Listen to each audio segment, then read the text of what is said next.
Yo, back again, back again. So, We are the Sports After Party podcast, bringing you guys the latest and greatest of the sporting world. How you doing, A for the B? good, bro. Different location today. Doing this one from the family crib all the way back in Hertfordshire. But I'm feeling good. Still a little hurt, still burnt from the way the refs screwed us over yesterday. But I'm all right otherwise.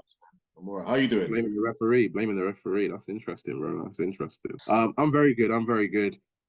Just in the States at the minute, about to head back to the UK. So yeah, man, all good, bro. All good. I know we have a lot to touch on. You know, we have a special guest in the building Yes. today that we'll touch on in a little bit. But I mean, you started it already, bro. What was happening? You know, to the Arsenal. Well, do you know what? It was a weekend of sport. Do you know what? Let's start Saturday first. Let's go Saturday, the boxing.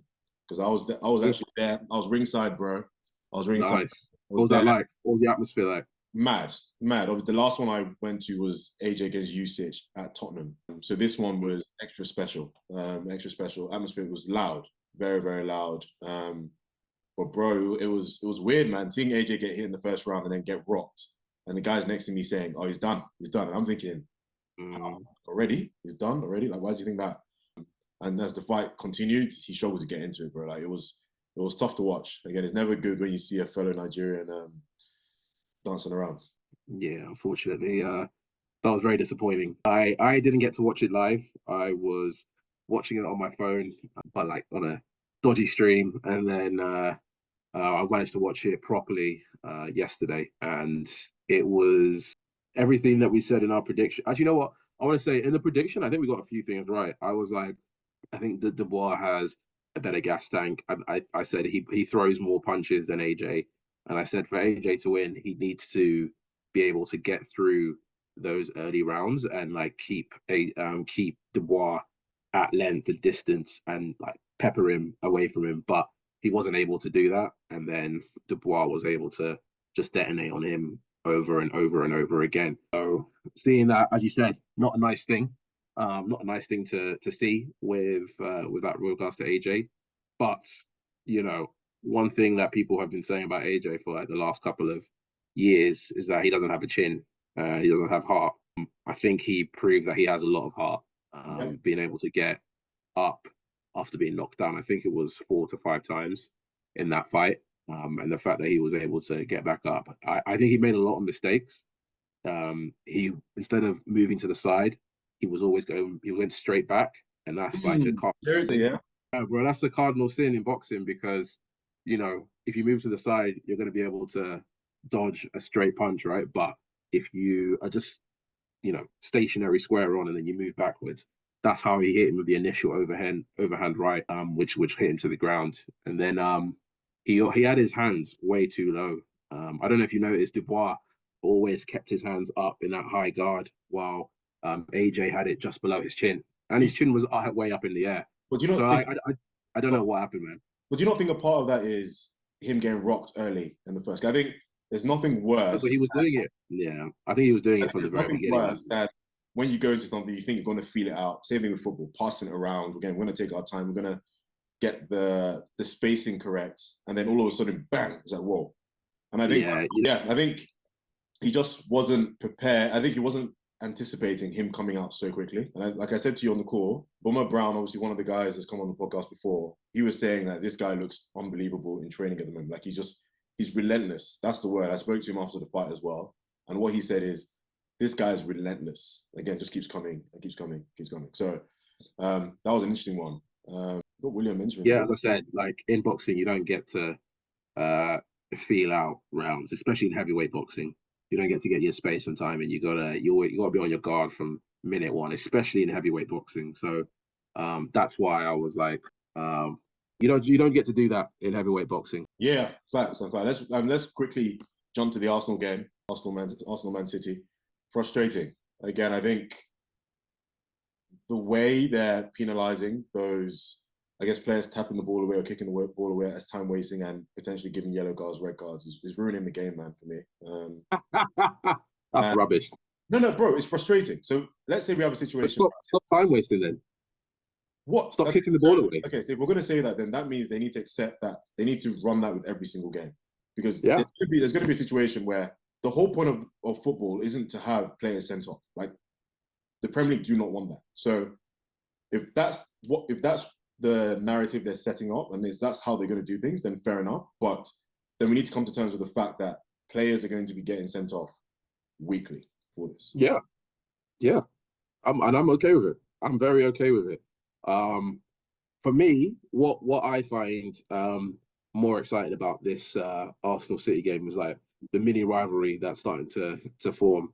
I don't know if you saw afterwards Haaland being patronising to Arteta, and there's no respect from the youth nowadays. And no respect. Cussing out Gabby afterwards as well.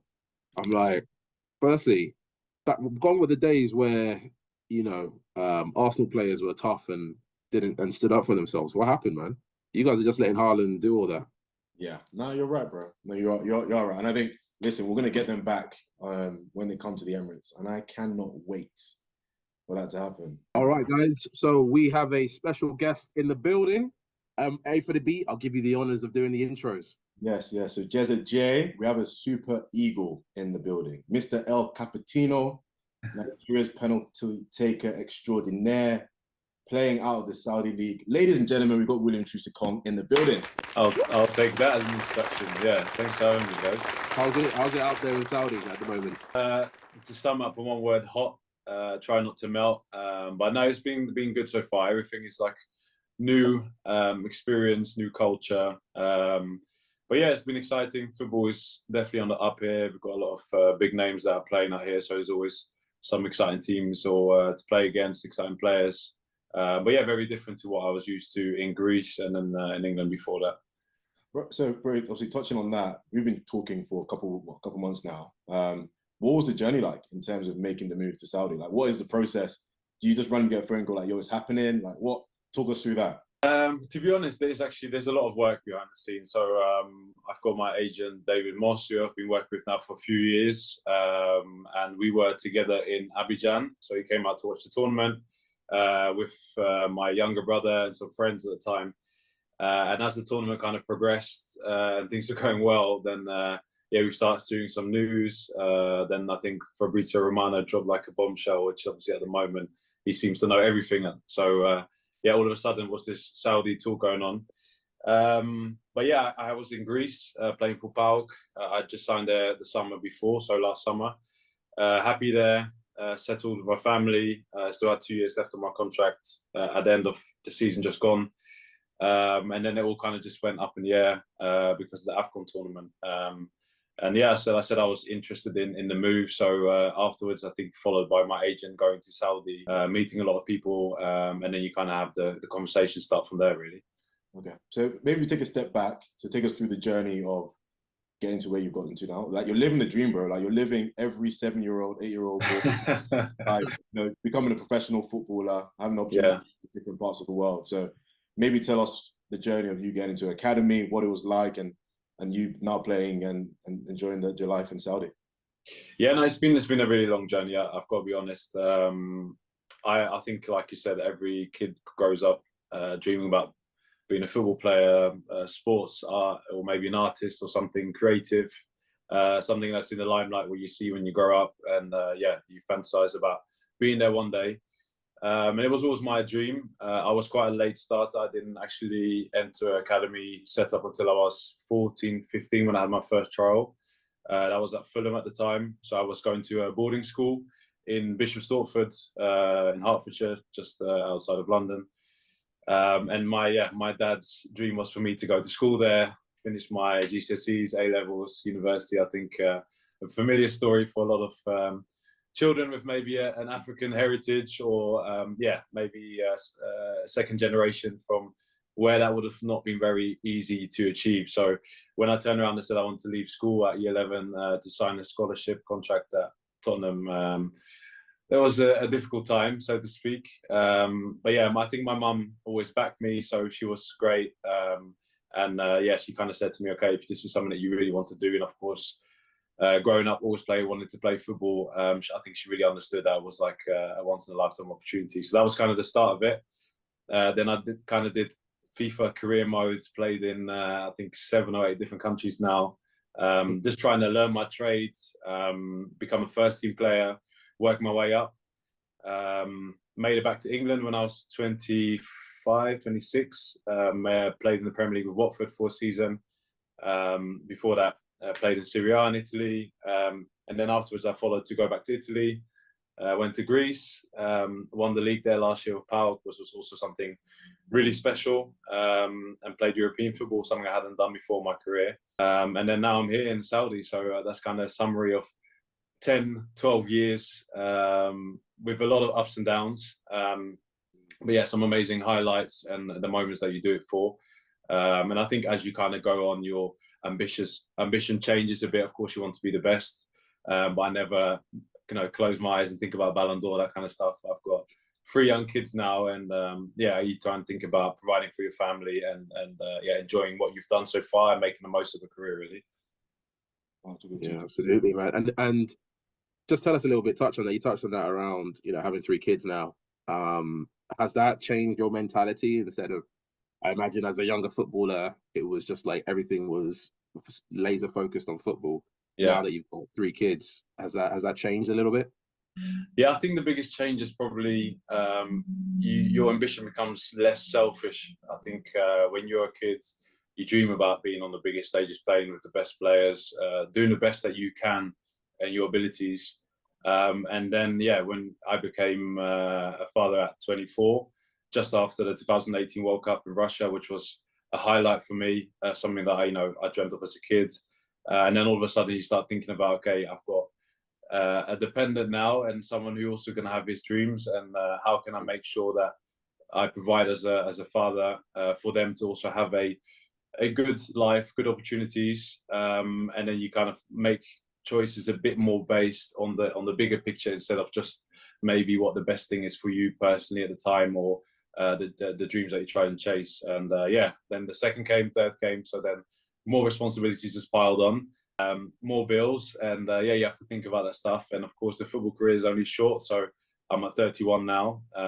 Hopefully, I can stretch it a bit longer. But you have to think about what you're going to do for the rest of your life afterwards. And I think also my dream has kind of expanded a bit more to seeing them grow up and chasing their own dreams, really.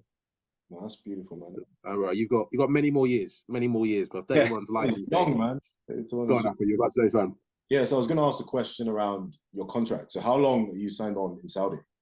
So I've signed now for 2 seasons with another option year. So if all goes well, I perform and the team does well, then I should stay here for 3 years. But in football terms, sometimes it doesn't really mean that much because, football's always changing. Different opportunities come along. You might do really well and get a new opportunity. You might not live up to expectations and have to be moved on. So, it kind of gives you some kind of stability in the sense of having an idea of some guarantees if you keep up your end of the bargain. But then on the other side of it as well, I've signed so many long-term contracts in my career, but it seems that the longest I've managed to stay somewhere is 2 years, even though I've signed 5 years, 4 years and stuff like that. So I don't try to fix too much on the dates on the contract. It's more about being somewhere, and then it's up to me again to perform, really. So touching on that, one thing I always find interesting about when a player retires is when they talk about, I could have made a move here, I could have made a move there. Yeah. So what is it truly like? Is one day you expect him to go to a specific team and then all of a sudden it just changes? Like what is that process like? How do you manage that as a player? Do clubs ever try and force your hand and say, take money, or like take a lesser contract, or we're going to sell you? Like, does any of that stuff happen? Yeah, so I mean, I think that's part of the experience as well. That you learn that football is business, really. And I think as it progresses, the game progresses, it becomes more like that. And I think the players become more business savvy. I think we saw it this year as well with Mbappe going to Madrid and running down his contract. I think there's a shift from maybe, if we talk about the top 1% of players of like 5 years ago, players are going for 100 million, 200 million. Everyone's saying, where's this going to end? To now players thinking, actually, if I'm that good, let me run down my contract and try and get a bigger piece of the pie, So I think for the top players, that is a shift that is changing. And as you kind of get experience, you realise the business side of it. And then for my level, yeah, I think there's different sides of it. You know, sometimes you get clubs that aren't necessarily happy with you, maybe have a bad injury record. Maybe the team doesn't do well, gets relegated, doesn't achieve its team goals, which, you know, for them it's all that they really care about. And then, yeah, sometimes your hand gets forced. But it can also be the other way. You know, you might be earning too much for a certain club, and, you know, they had a certain idea, and all of a sudden that changes. The owner might change, or targets change. And you're always competing with players worldwide now. It's not necessarily just the other player in the squad that is on the bench, maybe, or you being on the bench competing with someone. Clubs have also got, you know, their eyes out worldwide at the moment. So, yeah, you never know who you're competing with, who they're thinking about bringing in. So on that side, you kind of have to protect yourself as well by having an agent, and also constantly looking for the best deal for you personally. So there might be at a club where you're at, making sure that you, get paid to what you're doing. If you're doing well, that you make sure that you get a right contract. And also, you know, always keeping an eye out to see where there's new opportunities, and keeping a player relevant and known in the business, really. So, Jez, before I talk it back to you, on the subject of obviously and setting yourself up for the future, family, all that kind of stuff. So the chat at the moment is the bread that you guys are making in Saudi. Again, like you guys are living nice. That's where the real enjoyment is. So maybe touch on the league. Financially, everything is kind of great there, but touch on the league, how competitive you are finding it, because again, I feel like there's a lot of slack towards it. But again, there's a whole bunch of stars that are kind of going out there and including yourself. So maybe the league and your teammates, what the environment has been like. Again, you've played in the Prem, bro. Like, talk on the Saudi experience. Yeah, I mean, I wouldn't hide the fact that I think all the players that come here, they are coming there also to make sure that they get the best deal for themselves, you know. So I think Igalo is probably the pioneer for us. He's been here for 5 years.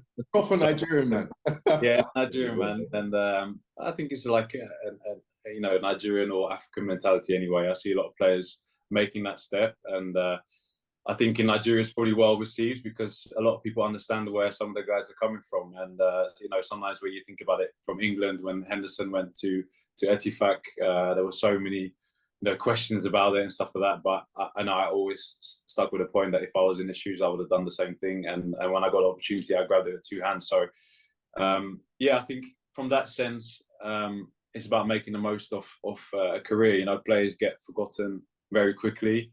The game is forever moving. There's always new players. You know, we talk about Messi and Ronaldo of our generation, but now it's about Lamine Yamal and Endrick and other players. And my son, who's now 6 years old, probably will never speak about Ronaldo and Messi and those kind of players of our generation. So the game just keeps on moving. And from that standpoint, I've always been like, very clear that, you know, I was trying to make the most of it. So that part of it is really good, the financial side in Saudi, like you said. So that's probably the biggest incentive. It's quite difficult because the atmosphere is very different here. You know, you have games where there might only be 200 people watching in the stadium, and you might be used to playing in front of 50,000, for example, in big games. So I think unless you're playing for one of the big teams, Etihad, Al-Nassr, Al-Hilal, and I feel like I'm missing one of the other ones, but there's about 5-6 teams that get good crowds. When you're playing a home game, it's not that exciting. So that's the downside. Also, I think like everything is still growing here. Professionalism, what the clubs are trying to provide for the players, training facilities, stadiums, and the whole idea of football.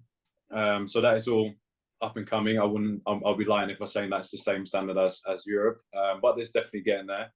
And then the fun part is playing against top players. So of course I would have loved to play against Ronaldo when he's playing in Madrid, but if I get a chance to play against him here in Al-Nassr or Neymar, Hilal, stuff like that, it's always exciting, and those are the kind of players that you want to play against and measure yourself against. So when you see those kind of caliber players coming to the league, it makes them more interesting, but I think there's still quite a way to go before it really becomes a household league the same way maybe Premier League or Serie A or the League is, you know.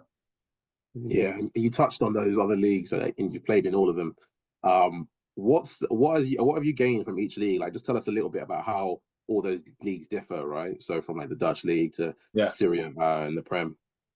Yeah, I mean, every league has got like its thing. So for me, being a central defender, I went to Italy in 2018. I had 3 years there. I was 24. I think that was like the prime age for me to really learn my craft, because I think the Italians are well known for how they set up a team, tactically very sound. And of course, they have a big emphasis on defending in general. So I learned so much when I was there. Then the Premier League was literally playing against players who all have outstanding attributes in every position. So if you want to play in the Premier League, you have to be excelling in one or two things. So it's very quick. I think it's the league where there's the most mistakes per minute, but then that also means the most opportunities per minute because it's just so fast. And yeah, it's kind of the place where if you don't perform well, and which was quite a tough season for me anyway, when Watford, we got relegated that year. Yeah, every mistake it gets exposed. So yeah, you might have a game where inevitably you're going to make a mistake. In some leagues you can get away with it, but in the Premier League often it results in the goals and you can get punished very quickly because the players that you're playing against, they just pounce on those moments. So I think each level kind of has a league to it, or each league has like a level to it. And yeah, I've been quite fortunate to kind of gradually go up the league, starting in Holland, where it was a lot more emphasis on technique and individual development, to then Belgium, which was a little bit more physical. Then I played in Turkey, was the first time I really had big crowds, play, you know, having really the pressure of fans and the real intensity of it. Italy was really about learning my craft and learning how to defend. And then England, yeah, was probably the biggest mix of all those things, which was also the most difficult to really measure yourself against the best. And then afterwards in Greece was my first experience playing for a team that actually competes to win the league and to play in Europe. I always played in teams that were surviving under pressure a lot, so it was quite nice to have a different responsibility. And then yeah, now Saudi is like being part of a project, and then coming here as an established player, which then also means there's a lot of expectation on me for my team, and yeah, also within the league, because I feel like they're trying to gather players who have achieved something in their career, and then now this is the place where you have to showcase it, you know. So I think I've kind of made like a gradual progression, and I'm not sure what's next after this. Yeah, so let's Okay, get. Well, go on, Afo. No, go on. Yeah, so I was going to talk on the England league. So before you came on, Jeremy and I were having a bit of a discussion. I feel like he was trying to rattle me, but a bit of a discussion where he was saying how we're talking about the Arsenal-Man City game yesterday. Yeah. And again, did you watch the game? Did you still? I watched part of it. I didn't watch all of it, but I watched part of it. Yeah. Okay. So I guess my first question is: you played in different leagues. Maybe talk about the media a little bit. Like, how does the media in England differ to all the other, I guess, countries you played in? Yeah. And what's your thoughts on the new rule changes? So, for example, as an Arsenal fan, he's a Man United fan, so again, suffering on a whole different level. But as an Arsenal fan, I'm a bit frustrated because I've had two players getting red cards off the back of kicking the ball away. Is what they're wasting time. So yeah, maybe kind of touch on the media and the press in the UK is seen as very negative. Yeah. Also, kind of go on to like the rule changes in the Premier League. I don't know if it's the same everywhere. I think it's just the Premier League where they have that time wasting, kicking the ball away. Yeah, I think they're trying to implement some things worldwide. There's some changes also, I think, in FIFA in general, but I think in Premier League they're very hot on it at the moment. But yeah, I think for the first part, the media part, I think playing in the Premier League, playing in England, is probably the league where you're on the most scrutiny just because you have the most eyes on you. I mean, I remember playing there even when we had so-called smaller games. I would have hundreds of messages from fans from Nigeria as well that, you know, watching the games. Of course, we have a lot of football lovers there. But just in general, you know, I used to go and do the school run and the parents would be talking about the game on the weekend. On Sunday, I used to love watching Match of the Day, but I couldn't hack watching it because a lot of the times we would be on the losing end that year, and yeah, you didn't want to be like, analysed in that way. So yeah, there's a lot of things, and I feel like sometimes there's also a lot of tabloids that they need to fill with certain things. So yeah, for a player, it can be really difficult because you can either get caught up in getting carried away when everything is going very well, but the other way when things are against you. And I think the bigger player you are, name-wise, club-wise, the more pressure you'll get. And I think, yeah, it's something that you can't just brush under the carpet. I think everyone is human at the end of it, and everyone wants to do well, and you can block out so much. But social media and media is such a big part of the game now, is that you kind of have to, process whatever is thrown at you. So I think that's it's a really difficult situation for players. But yeah, it's also part of the game. So something that you have to have the mental toughness for, good and bad. And I think you kind of need to surround yourself with the right people who don't necessarily just judge you as a fan or maybe what they read in the media, because not everything is true, like everyone knows. But people like to believe what is told to them, and especially when there's experts, ex-players who might not necessarily have had that scrutiny now giving it. Then people always want to take it on board and form their own opinion. So I think that's the difficult part.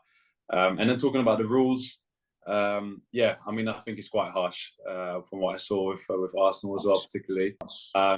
But I think sometimes they try to make big statements in big games like that in order to really make changes throughout the game. So I think, everyone's talking about it. You guys had an argument about it. I think that's kind of sometimes what they try to achieve with it as well. So I think players will definitely be thinking twice when the frustration kicks in and you literally want to kick something.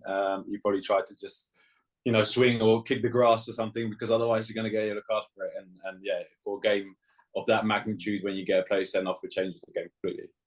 Yeah, agreed. And I think that point you made about ex-pundits who never played in the social media era, like always, it drives me nuts. Like listening, I'm so glad Graham Souness isn't on TV anymore. That guy used to wrestle me, man.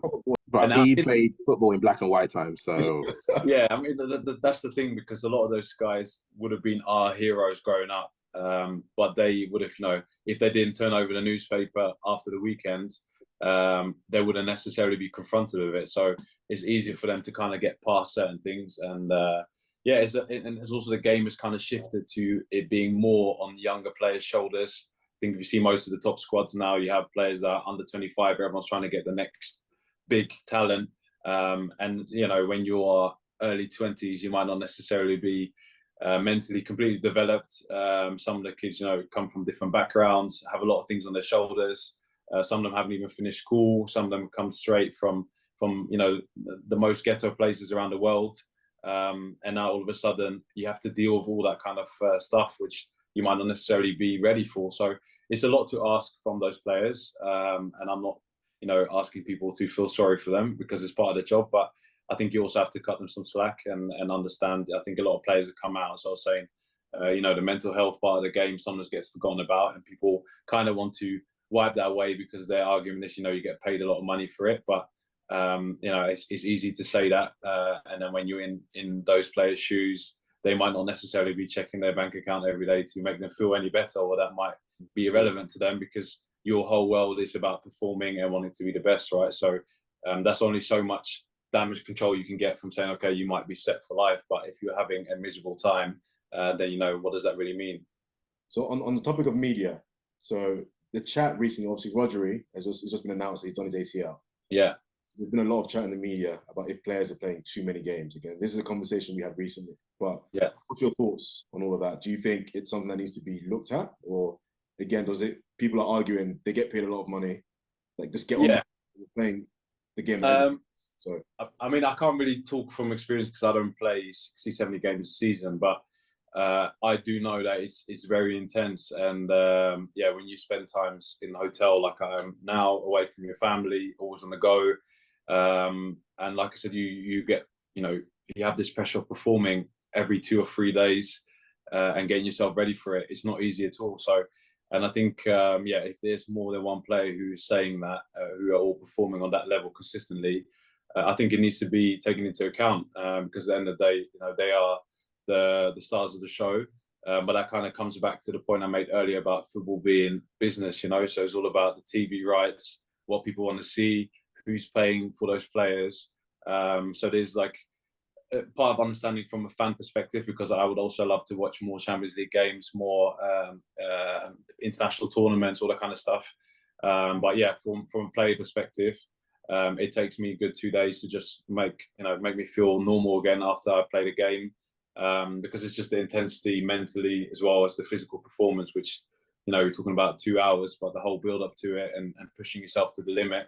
yeah, it's difficult, and yeah, I really feel for them, and I think it's probably a big statement now, seeing that Rodri came out of it, I think only 5-6 days ago, and now for him to do his ACL after I think playing maybe all the games for the last 3 years, I don't think there's a better person for him to stand up in this moment and really, make sure that the people at the back of the room hear what he's saying.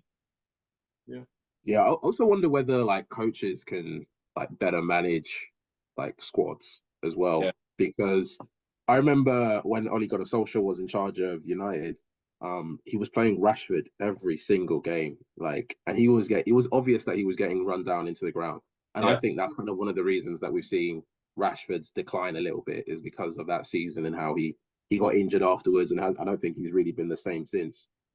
So I wonder whether Pep has a massive squad, whether he can manage his players that little bit better as well. So I do think that it's on the the FA and whatnot to kind of manage the game schedules, etc. But I also do think coaches need to take a little bit of responsibility as well. Yeah, I mean, then it will come down to allowing clubs to have bigger squads, because at the end of the day, from a coach perspective, Pep probably is very secure in his job, but a lot of coaches, they want to win all their games, so if you've got your best players, you want to use them, and you probably keep pushing them. And for players, it's also quite hard to say, okay, I don't want to play this game, because again, you're competing with other players for your position, for your contract, especially at the top club. So it's hard, and I think the best managers do rotate a squad. Last season was the first year I played. Our team had a lot of games in Greece, and we literally had 2 players for every position, and our coach was really good in rotating the team, which wasn't always enjoyable for us, because if you are kind of into, like, you kind of get into a groove of playing, you have your match fitness, you might be in a great moment, and then you have to miss out games.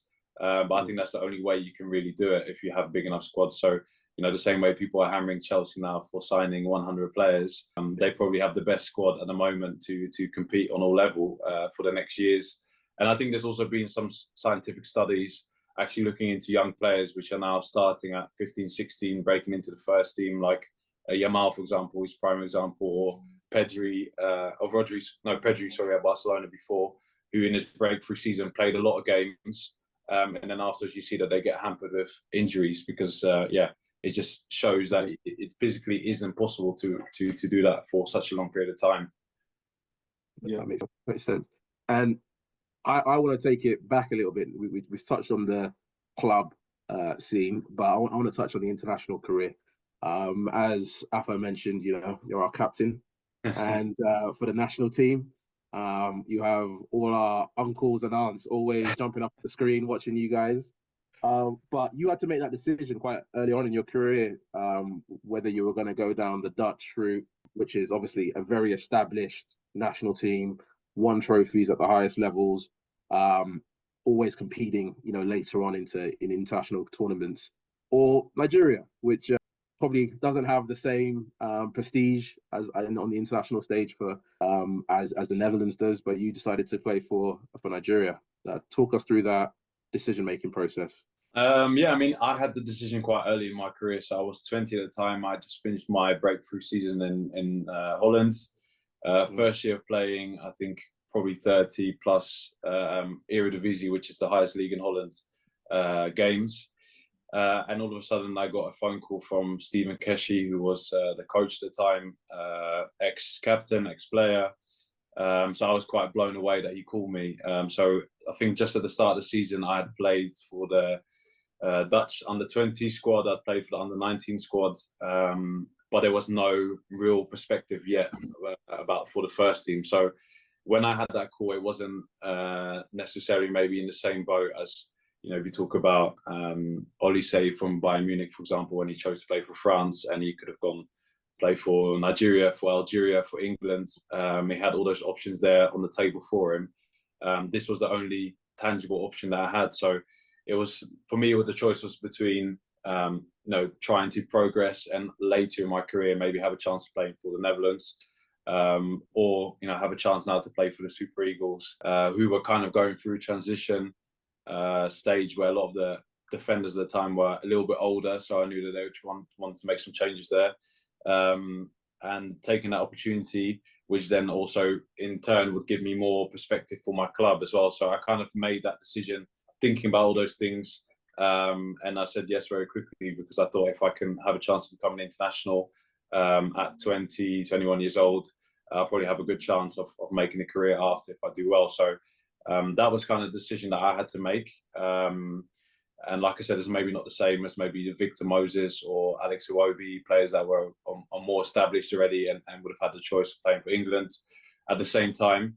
But yeah, I think there's so many rewards of playing for Nigeria, not only from game perspective, but it means so much playing for the Super Eagles when you are a Nigerian, even if you're born in outside of the country, because you know the people love football so much, and I think it's a different feeling probably if you play for Holland or for England than if you play for Nigeria. If you see how they carry the players when the team does well, I think there's no feeling like it. And all the greatest moments that I've had in my career to date have all been around the Nigerian national team. So that's been my choice, and I think it's brought me so much, and that's put me in this position where I could have enjoyed the career that I've had so far, really.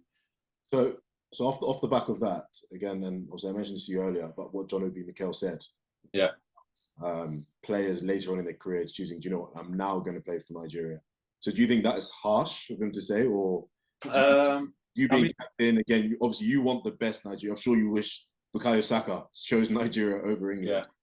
Yeah. Do you think that's harsh that he said that, or kind of being in the setup, you kind of understand why players maybe might choose to play for another team? I mean, I can understand it because if you are playing in England, where I probably think the most Nigerian players are who can make the choice, playing for England also means so much for your career. If you're an Arsenal player and you play for England, you're probably going to, in your contract renewal in the future, you're probably going to get the best deal because you're an England international. And I don't think that they always respect other national teams the same way, especially not African national teams, which I think is the reality of it. Yeah. But at the same time, I've played with Mikel for quite some years. And I'm sure that he was very happy that there are so many players that did join Nigeria to represent the national team now. But I do get the point where if players have previously come out and said they want to wait for England or France or Netherlands or Germany or whatever they would choose to do, and then 2 years or 3 years down the line say, no, I want to play for Nigeria, then it's I wouldn't necessarily want to take them either, because I think if you want to make that decision, then you want to have players there that really want to be there and want to make their name. And I think the best example from all those players now in this generation is probably Ademola Lookman, which I think is going to win African Player of the Year. Was very close to moving to PSG this summer. Probably has a top club on in the next 1 or 2 transfer windows going to get him. So and yeah, when you see his career and how much he wants to play for Nigeria and how now he's really making a name for himself, if he would have made that choice going to play for England, he probably would have been one of your Saka's, Foden's, Grealish, all the options that they have on the wing. And I don't think that he would be as prominent as he is now playing for Nigeria. So it has ups and downs both sides, and I think that's also part of the world that we live in now, where there's so many people moving around the planet, second generation, third generation, mixed players like myself that have those options. And when John Obi Mikel maybe speaks about his generation and the one before that, there weren't as many players like that. So he might not necessarily understand that choice 100%. And it's always easy to say it once you stop playing and you've got your podcast, right? So I mean, everybody respects him, but I don't think it's as easy as that. But I have seen players who have said no and later wanted to make that change. And I'm happy also that they're not with us, because I think the players that we all have now, they really want to be there, and I think they're enjoying the success of playing for the Super Eagles. So that's really good to hear. And so I got one question. This is one of the questions that my dad actually asked. So he wanted to know: do you guys ever go to the Nigerian FA and say, have you considered taking this player because that you've noticed playing in Europe, or academy players or anything like that? So that's something you guys consider? I mean, I don't think it's necessarily from us. I think if a player is doing well in this day and age, there's always so much noise about them. And if he's Nigerian, then we'll be the first to claim him. You'll see everywhere on social media, on all the Nigerian sports websites, newspapers. They still claim Bukayo Saka, they still claim probably Abraham, Tomori, all the players that probably got away. And so I think as soon as you start doing well, there will be a lot of noise around the player. And that's normally when the question gets asked. There is moments now, maybe because I'm a bit more experienced in the team, where the Nigerian president will ask me, "Oh, what do you think about this player? Or do you think this person should be added to the team?" Or sometimes they use players who might be English to kind of convince another player to be like, "Okay, you should try and make this switch because this is what it meant for me, and you can be part of this." And of course, it might be easier for a Nigerian who might not have spent any time in Nigeria to go to a camp if you've got your Calvin Bassey, Semi Ajayi, Ola Aina, Alex Iwobi there, because you might feel a little bit more at home and kind of eased in. And I think the only player that I helped speak to at the time was Tyrone Eboué, who's also half Dutch, half Nigerian right back. He was playing for Benfica at the time. And we actually grew up in the same neighborhood. We played together when we were kids, way before becoming professionals and even dreaming about Nigeria. So I remember the manager calling me and asking me to speak to him and kind of give him my experience. And then, leaving him to make the decision. And then, thankfully, he decided to join us, and he ended up playing in the World Cup in 2018. So I think it was a great decision for him. Well, that's fantastic, man. That's fantastic. Yeah, and tell us a little bit about some of these tournaments. Obviously, AFCON just come, that just went, sorry. See, we didn't get the result we wanted in that final. But in terms of it actually as a whole campaign, that was like pretty enjoyable as a Nigerian fan, being able to watch that. Just tell us a little bit about that previous campaign, how that went from your perspective, but then also just in general, international football and these sort of cool campaigns that you guys have been on. Yeah, I think those are the ones that are the most enjoyable. I think when you achieve something on the world stage for Nigeria, it gives you the biggest sense of validation, biggest joy, because it really means something, and you can make history not only for yourself but for your family, for everyone back at home, maybe your cousins, uncles, aunties, everyone that's watching, and maybe people that you met once when you were a child. So I think it means so much to Nigerians. I think so. That's the added value for us. And when we went on the campaign that's just gone now, I think there weren't great expectations at the start of the tournament. So we felt maybe like an underdog, even though we had one of the best squads at the tournament, if not the best squad at the tournament. And that really gave us the togetherness and a chip on our shoulder, really, to try to make a point. And everyone always speaks about the golden generation of JJ and Kanu and Tyree West and Yobo and all the guys that went on to win the AFCON or won a gold at the Olympics or went furthest in the World Cup. So for us as a generation of players that have been together now, the core of it probably 4, 5, 6 years, we really want to be the next one to actually achieve something. So for us, when we got to the final, that was really what we had in mind. And as the tournament went on, more and more people kind of jumped on our bandwagon. I think the only one who really was with us from the start as a ex-pro was JJ Kocha. So he came to speak to us many times. It was us throughout the tournament. We have 1 or 2 other legends who've been close to the team.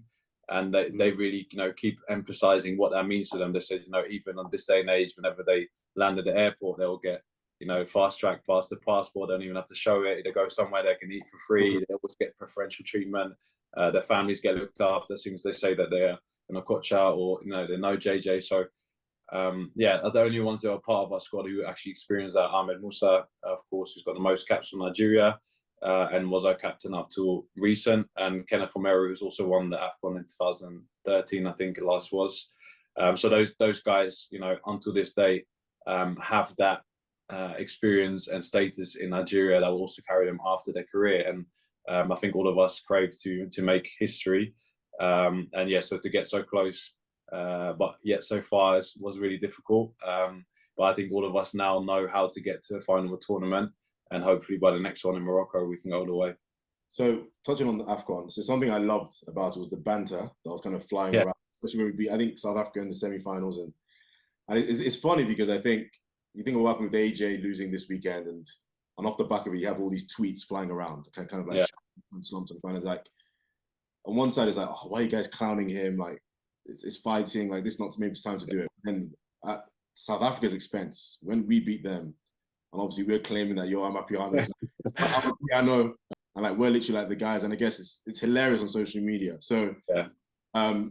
But again, kind of moving on from that, something that my dad asked me as well, he wanted to understand from watching AFCON why we chose to be so defensive. In his words, it's very un-Nigerian of us to be very, very defensive. So I guess from a tactics perspective, well, yeah, what's your thoughts on that and our style of play and stuff like that? Yeah, I mean, I can only agree with your dad. You know, I wish we did it different in the final, but you know, the tactics carried us so well throughout the tournament. Of course, we'd beaten Ivory Coast in the group stage convincingly in our second game, which was kind of the game that kind of set us up for the rest of the tournament. So when we met them again, we probably should have changed it because they were better prepared when we played them the second time. And also, I felt like they had more of an advantage coming back from the dead twice, maybe when they thought they were going to go out of the tournament, change their coach, and then playing in Abidjan, which was like the most hostile environment for us. I think it was 90% Ivorians and probably 10% Nigerians who were probably scared to cheer even when we scored the first goal. So yeah, it was difficult, and I think on the day itself, the occasion probably got to the team. So I think that probably showed the inexperience of that level that we had. We had a lot of young players, and even, you know, as we walked out and before we went out, when the stadium was full, when we did our warm up, you could feel the tension there. And yeah, I think we did say at halftime, you know, we 1-0 up, probably against the run of play. We should try and attack them more because yeah, they're going to come at us now because they've got nothing to lose. But yeah, we did the opposite. So I think the occasion probably got the better of us that day. And you know, those are the things of football, you know, you wish you did different, but yeah, we can't change it now. But we learned a lot, and I think if we were in that position again now, then we would do it differently and probably go more attacking. But I think if you would have criticised the coach before the game, and then said, you know, you should have changed a different formation, if you wouldn't have performed well with that formation, everyone would have said, you know, why didn't you play how you played the whole tournament? So there's always an answer when you don't do it. And I think, yeah, that's something that we have to live with now. No, I wonder if you guys feel it in camp, but I feel like out of all the African nations, Nigeria is the most hated out of everyone else. Like Ghana, you know, Egypt, South Africa. Everybody would rather them win than the Super Eagles. Is that something you guys feel in camp? We got the most sauce. We got the most stew. Everyone Exactly. Ain't no one do it like us. Yeah. Because the way people were celebrating that loss, it was wild, I thought. Yeah, we felt it the same way, you know. I mean, when we got to that point, I think people were almost envious of that position, and I think nobody wanted to know what would happen if we did win it. And I think until today, that would have been making headlines, and the memes and everything would have been flying about. So from that perspective, it was probably not made for us to win that day. But then the other side of it, you know, which I always touch on, is that when Ivory Coast won, Haller scored the winning goal. He didn't play throughout the tournament. I remember seeing him on the pitch afterwards with his wife and kids. Everyone knew his story about, you know, coming back from cancer, being close to losing his life, and then for him to score the winning goal out of everyone on that stage in Ivory Coast for a West African team to win it, yeah, still gives me the chills, you know. So I say, you know, we all pray to the same God. So however much we wanted it, you know, I feel like that was probably a victory for Haller, for Ivory Coast, for a fantastic tournament. So we also have to give them the props and the credits that they deserve, because from all the AFCONs I've watched and played in, this was probably the best one by far. And anyone who was like a neutral bystander, I had so many people follow the tournament that had nothing to do with Africa. Everyone wanted to watch it because it was so exciting. So it was probably a historic and beautiful ending, but it just wasn't in our favour, you know. And I think that's a good way of looking at it as well. In terms of, you know, moving forward now with Nigeria, I mean, obviously, I'm looking at this team and I'm like, there's so much talent, so much ability. What's the ceiling for you guys? Yeah, I mean, we look at it the same way. So I think we know that itself also brings us challenges, because every team that we play against wants to put on their best game. Even when we played against Rwanda last international break, we drew 0-0 away in Kigali. And it was the first time in 10 years that their president came to the stadium to watch the team play, because they're playing against Nigeria. I think when Osimhen came on, it was the biggest roar, as if someone scored. So every team that you play against, you know, players want to get a picture with our team before the game. Players want to get a picture from the opposite team after the game with players. Everyone wants to have a piece of our team. So it's also for them to play, you know, play that A game. I mean, if I had to, you know, have a chance to play against Man City or against PSG or against Juventus, you know, that's my chance to show the world what I can do. So we definitely have that energy when we go to different teams, whether, you know, players like it or not, or people say it or not. That's definitely how we feel. So for us, is really, we understand the players that we have, we understand what we can do, but it's that extra level of having to really do it every time, because other teams, you know, for them to even get a draw against us, you know, will get celebrated as a victory. So that's what we're up against now. No, great stuff, bro. Great stuff. And another thing as well. So we're aware about your foundation, and you kind of giving back. Yeah. Touch on that. Tell us a bit more about what you're trying to achieve. What inspired you to start it, and what's in store for you guys moving forward or in the future? Yeah. So the foundation was something that I kind of dreamt of when I started my career. I think it was the first time I really traveled Nigeria. I spent a lot of time in Nigeria as a kid because my dad still lived in Lagos. He always did, even when I was growing up in the Netherlands. So every holiday I was in Nigeria, but it was the first time that I went back and spent time in my home state, Akwa Ibom, and then also played in different cities. And I feel like every time I was in Nigeria, I could connect with people in a different way, because, you know, people bring you all the joy, but they also show you all their problems, and they kind of look at you to try and resolve it. So I wanted to find a way in which I could do my little bit. There's been, you know, loads of players who've done stuff in the past with academies. We had also, again, Igalo, who had his orphanage home in Lagos, and they were always like showing us the way. And then when the AFCON happened, I wasn't expecting it to go as well as it did, for the team, but also for me personally. I was close to retiring just before the tournament because I fell out with the coach actually the year leading up to the tournament. Yeah, when I got so much love from everyone in Nigeria, it just seemed like the right time to use that momentum to actually do something meaningful with it. You know, we came back from Ivory Coast, we met with the president. He even addressed me personally. I met with my governor, I met with the Senate president, all these people that all of a sudden are asking me, oh, what do you want to do in Nigeria, or what's your idea? And then, of course, the first thing I said is my foundation. And then I thought, okay, I've got the attention of these people now, I need to do something with it. So we kind of put that together in 3 months with the charity game, which was then, in June. So 2 months after the tournament, to launch it. And the whole idea was just trying to collaborate with as many brands and people that I could get in a room with to do something good, because I know, okay, I can do so much myself. And of course, the greatest responsibility lies with me. But I wanted to create something which eventually becomes self-funding, because I know I can only play for so many more years, which when I have, you know, disposable income, people can always do what they can with what they have. But to really make a difference, it's about creating opportunities through education, through sports, which was missing in my state, especially the sports bit.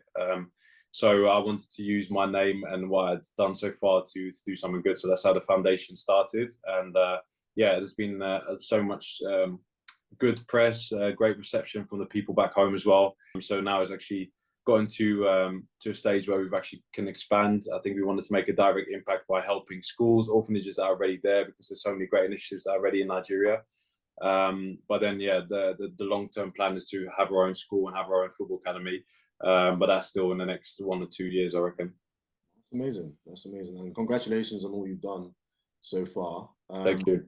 So moving on, again, like we said earlier, you're still very young. Well, what's the plan after you hang it up? Again, you got plans of management, anything like that? Yeah, I mean, I'm that's the phase that I'm in now. So I'm thinking about what I want to do next, really. So I think it'll be a waste if I didn't use my experience in football, just because I traveled to so many different countries, different cultures, played different leagues, and I can see how much can be done in Nigeria with the talent that we have.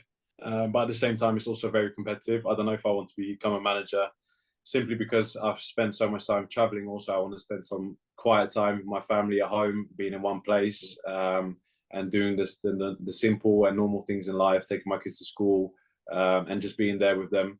But yeah, I can't rule it out completely, but I think maybe the business side of football and having a little bit more longer term project somewhere, like being a sporting director or something along those lines, I think I would quite like to do.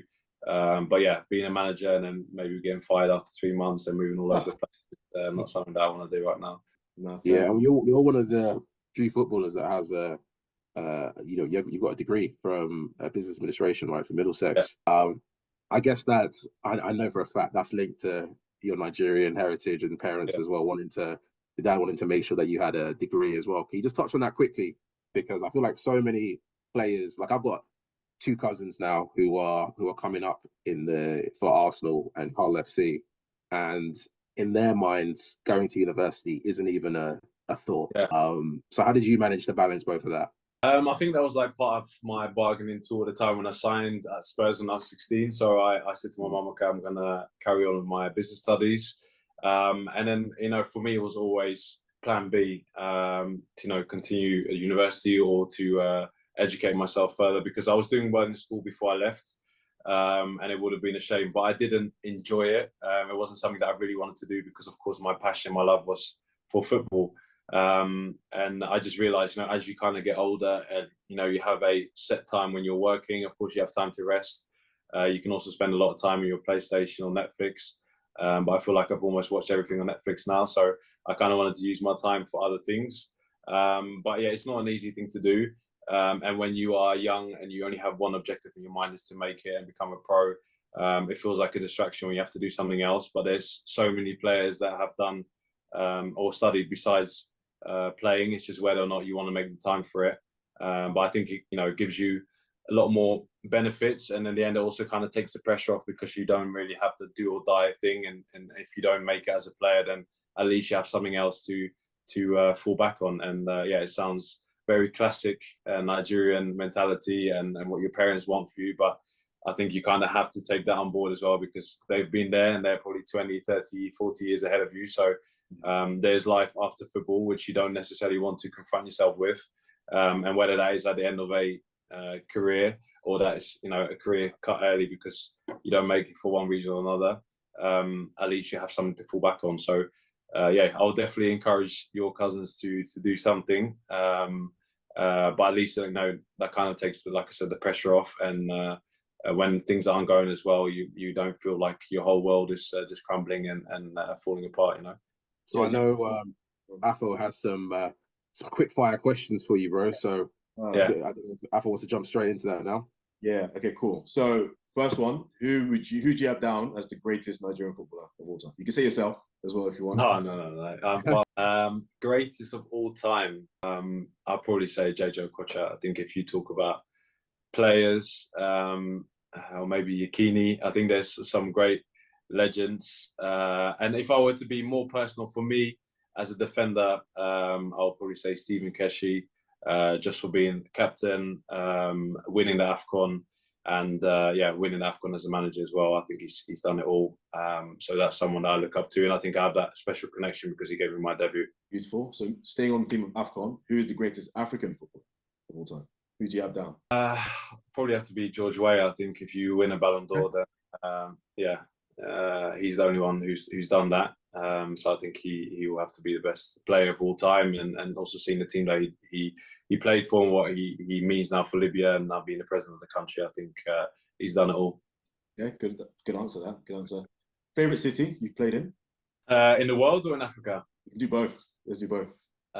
Favorite city I've played in Africa probably is Abidjan. I think the final in the stadium there was something special. And I also quite liked it being in West Africa because it had that real culture, maybe closest to what we are used to in Nigeria. So I think that's probably the best city in Africa. And best city I've played in club-wise. Where you had the most fun? Where you enjoyed? I don't say enjoyed, but where you had a positive experience, where you loved your time playing there as well? I think the other one probably would be San Siro. Playing against AC Inter Milan was also very special. Okay, sick.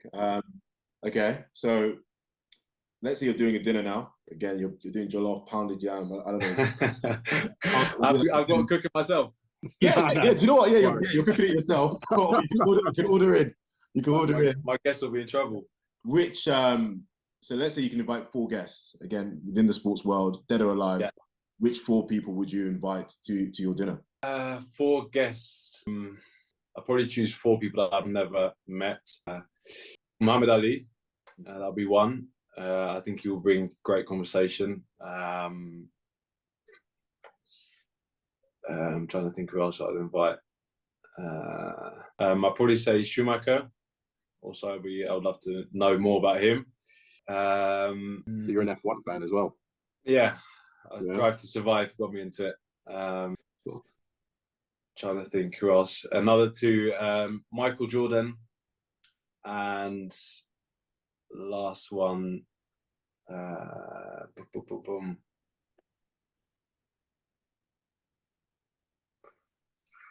Ooh, good question. I'll invite Aisha Oshola, the Nigerian footballer, actually. I haven't spent a lot of time with her, but also for her to be Nigerian, at least I won't be alone. And yeah, she's one of the greatest players and African Women Player of the Year. So I think she'll be great to have her in as well. That's great. And my final one for you. So for the footballers coming behind you, they're trying to get into the first team, trying to make it. Yeah. You have one bit of advice or a nugget, just a bit of information or anything to encourage them or advise them? I would say that every journey is unique. I think you have to always keep your eye on the bigger picture, on developing yourself every day. I've had the privilege to be with a lot of players that are a lot better than me, but that didn't make it at times where I felt like I was very far off it. But I always try to push myself to be better every day. And there will come a time when you will achieve your potential if you keep working every day. And also, I've been had the privilege of spending time with players that come from backgrounds sometimes a lot tougher than we're even used to in Europe. Even some of my team is the Super Eagles. I think now Victor Osimhen is probably a prime example.